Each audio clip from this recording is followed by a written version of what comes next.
الباك المعدل الكلي جبته 16، وفي القيس المك تعيشي، وفي الفلسفه كان عندي لاماي 15 ونص. بون المخططات هكا باش ما تعيش روحك وتحفظ، باش ما تخلعكش الفلسفه. انا كان عندي كاي ديالي فيه الشيما تاع كامل المقالات، باسكو علاش الاستاذ المصحح يحوس على امثله واقعيه، على حجج وبراهين، على طريقتك الخاصه، ما يحاولش دير له كوبي كولي. كما متعودين نشوفوا الفلسفه بالمخططات. هي طريقة متبعة من طرف أستاذة الفلسفة هذه التي أرادت كسر هاجس جمود المادة وتحبيبها للجميع. قلنا عليه هو منهج يستخدموه العلماء. شحال من مرة نديروا التجربة مرة واحدة، التجربة مع كل الحضور أكدوا على نجاعة الطريقة التي تسهل فهم المادة من جهة وتحصلهم على نقاط ممتازة من جهة أخرى. ثالث خطوة من خطوات الجدارية. ما كنت قاعد نفهم واش معناتها فلسفة ولا واش معناتها الاخر مقاله. اعتمدت على هذه الطريقه وليت نوصل حتى 16، وشي خمام استاذه تاع الليسي شكرت بزاف في الطريقه تاعي. العام اللي فات كنت نحفظ،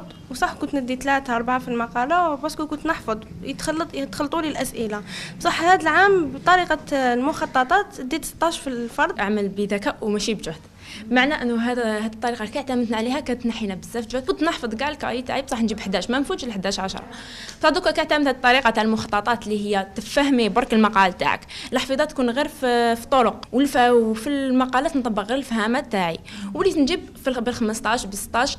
اختيار طريقة المخططات لتبسيط المضمون والتعامل مع أي سؤال وارد يوم الامتحان دون الخروج على الموضوع، خاصة وأن مادة الفلسفة أساسية معاملها يصل إلى 6.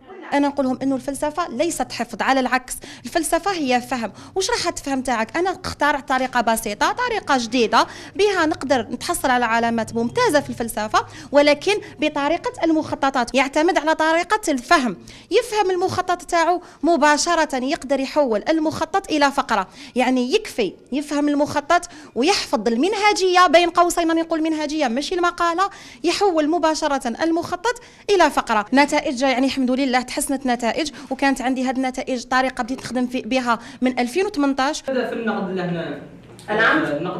أغلب التلاميذ اليوم يعولون على الحفظ الذي قد يزول بمجرد طرح السؤال بصفة مغايرة، لكن بالمخططات هذه حتما تتحقق المقاربة بالكفاءات ويصبح التلميذ هو من يستنتج. يعني دافع على أحد الموقفين، يا يقول لك دافع على الموقف الأول ولا يقول لك دافع على الموقف الثاني.